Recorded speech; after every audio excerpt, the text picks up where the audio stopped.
You said it couldn't wait.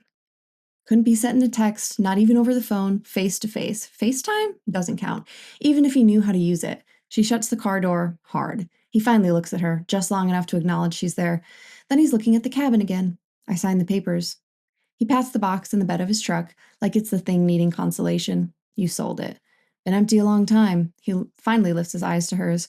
People don't really come around anymore. People haven't been asked to come around. She looks away this time. When's it finalized? Tomorrow, he says. If I summarized the events, it'd sound something like a daughter visits her father, he tells her he's selling the family cabin, the sale goes through tomorrow. Those are the bullet points that would be in the outline, right? Keep those in mind and then look at this version. You said it couldn't wait?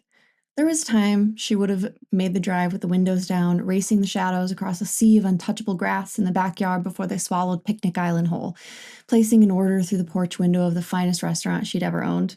A kingdom waited on that porch, a rocking chair throne, a paper crown. I signed the papers.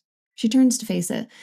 The throne is waiting where she left it. The restaurant is still open. Sunlight pours through the hanging plants, perfectly warming the nail salon.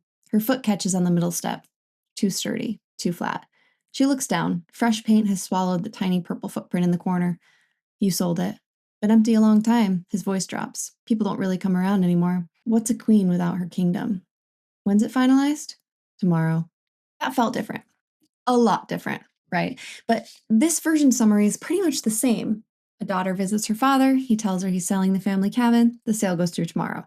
The plot didn't change, but it's clearly different. The truth is, if someone actually summarized this scene, they'd probably add one more thing besides what happened. Something like, you can tell she and her dad have a really strained relationship. But that's not technically an event, right? Instead, that's an observed conclusion, an inference. The plot told you what happened, but the way the scene directed your attention let you observe something about these characters that was never stated outright.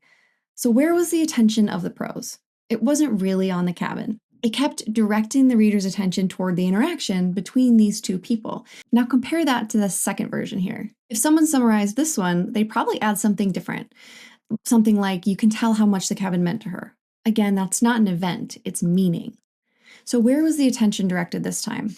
Not on the relationship, on the cabin, and more specifically, the memories attached to it. Tension of the prose moved inward, and so did your experience, which lets us design wildly different outcomes even though we never change what happened.